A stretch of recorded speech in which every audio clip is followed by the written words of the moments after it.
السلام عليكم ورحمة الله وبركاته.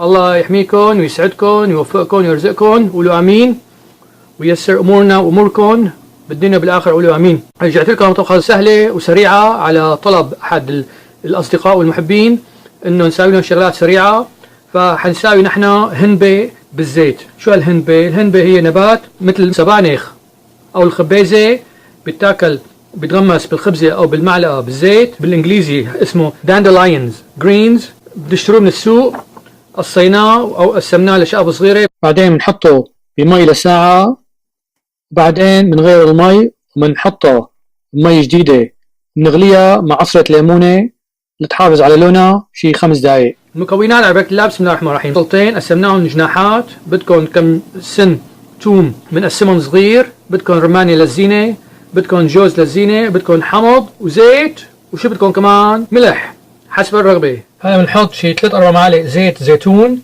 بس ليحمى، بنحط عليهم بصلات ونرش عليهم شويه ملح، بنقلبهم لشي 5-10 دقائق لحتى يصيروا غامقين. هلا باخذ نصهم بقيمهم على الجنب مشان الزينه، والثانيات بخليهم. هلا بحط التومات مو كتير يعني انتبهوا عليهم ما يحترقوا، ولا بحط الهنبه شوي شوي لحتى تدبل، ونغطيها شي ربع ساعة. ما تستوي الطبخة شلون بدكم تقشروا أو تطالعوا الرمانات؟ شغلة طريقة سهلة كتير كتير كتير. ما بدها شي، بتقسموا الرمانة لنصين وبتلبسوا شغلة مشان ما تطرشوا، تفتحوا الرمانة هيك، شايفين شلون؟ شايفين ما أحلاها؟ اللهم صل على النبي.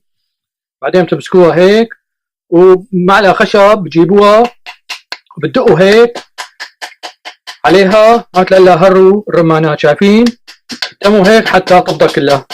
خلصت. هلا الثانية نفس الشي، تضربوها شوي شوي. خلصنا، نرجع للأكلة. خلصت. هلا بنحط لها شوية ملح وندوقها وشوية حمض شي معلقة. خلصت. الهنبة بالزيت ما أحلاها، زيناها، حطيناها بصحن، حطينا البصلات هيك خط، جوزات، رمان ولا أحلى منه، تاخذ العل، وبدكم ليمون عليها، بتعصرة ليمون بدكم. ان شاء الله تجربوها ببيتكم، تدعونا، ولا تنسونا من الشير واللايك والسبسكرايب والدعاء، واللي عنده سؤال يبعث لي على اليوتيوب. السلام عليكم ورحمة الله وبركاته.